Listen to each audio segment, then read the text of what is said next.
云林县也被国民党所提名嘅云林县总长线营系总理山，我们今日也访问到参选人你好。你好。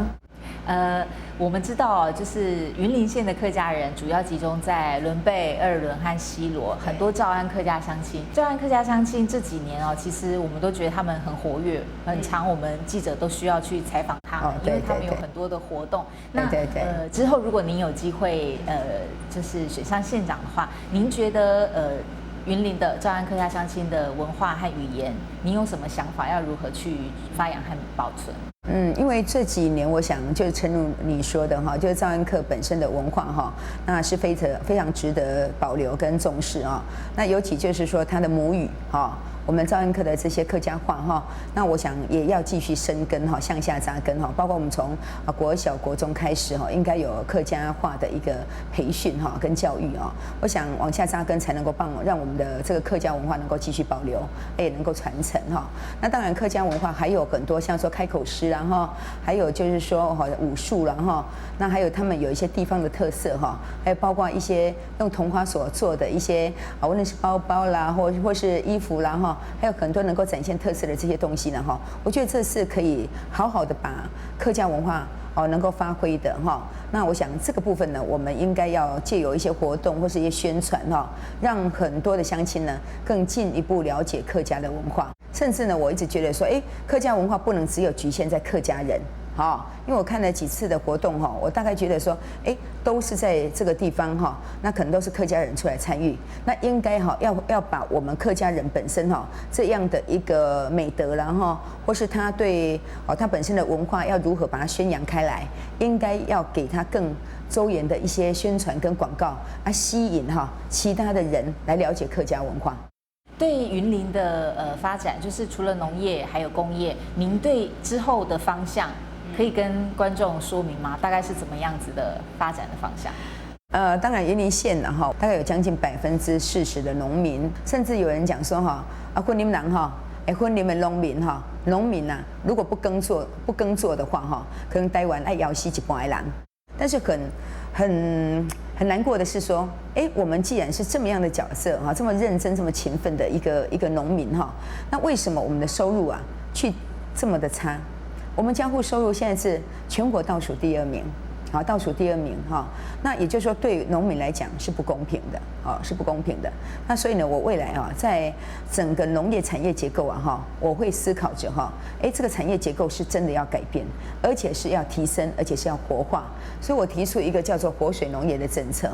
那这个活水农业也就是说我们土地一定要好好的妥善运用，而且要活化土地，让每一块土地都能够发挥它最大的功能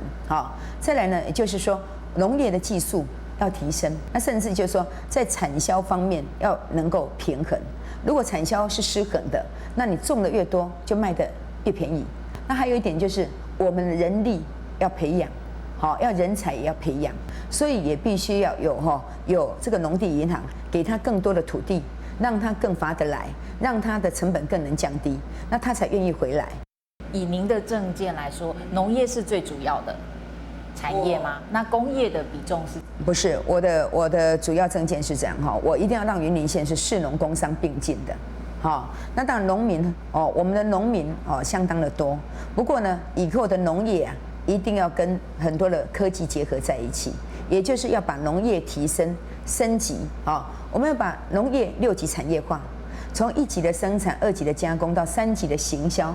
那工业的部分我想目前云林县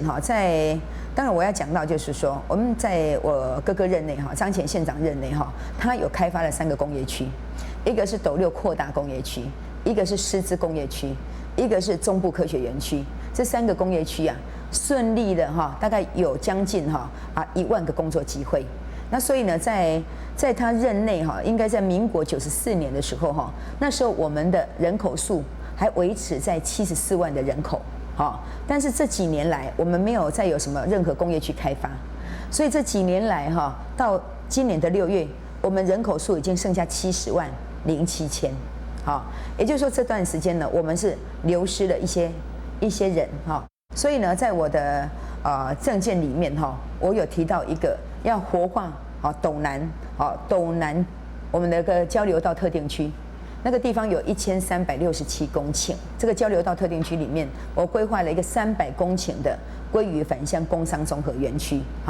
然后呢，在高速公路南边呢，规划一个国家级的这个仓储物流中心。那我想这2个地方一开发起来呢，大概会有25000个工作机会，那甚至年产值啊，大概在1000亿以上。1000亿以上，那甚至我知道说，因为现在所有的乡亲的需求，我们希望是争取来的产业，当然是要低排放、低污染的而且是高产值的产业这才会赢得乡亲的认同。所以呢，我一直很希望了就像有要在地的这些企业，他想要扩厂，他想要投资，那也不要外移。那这么多的政见里面，您觉得最难达成的会是什么？它需要花最多心力，可能遇到的阻碍也会最多。我想云林县有很多事情要做了那当然我会有一个理想也就是未来在整个地层下陷、防洪治水、国土富裕也就是如何让我们失去的土能够再填回来。那这个看起来是一个非常重大的工程，但是我觉得今天不做，明天会后悔。对沿海地区的居民他们平常非常辛苦，尤其是大水来的时候，非常辛苦。可能你的余温整个雨会你家的跟我家的混在一起那再来可能红桃追背没法的竞争地层下陷的田里，农田泡在水里面，你如何耕种？你就算拥有一块田，但是那是不是良田？那等于说是一个无法耕种、无法生产的田地，那你就拥有再多的田地，那都不是财产，对不对所以我会一直希望，就是说，我们要让每一个地方，它处处有生机，处处都有机会，让民众在这里，他是感受到，地方政府对我的需求、对我的无奈，他是可以感受到的，而且他是真正愿意伸出援手来帮我们的忙。云林县已经穷到现在了是应该要有脱胎换骨，或是要有一个转换的余地了。所以我一直把它当作说，云林县我们不要妄自菲薄，而且我们认为说这是一块处女地是很值得开发的处女地。所以当然了我想这给自己的责任跟使命也是相当大但是呢，唯有机会我想唯有机会才能够解决很多事情那当然这当中来自源源不断的都是因为有爱，有爱才会有力量，因为有爱，你有热情，你就有一股很大的力量，有很大的使命，你想要去完成这件事情。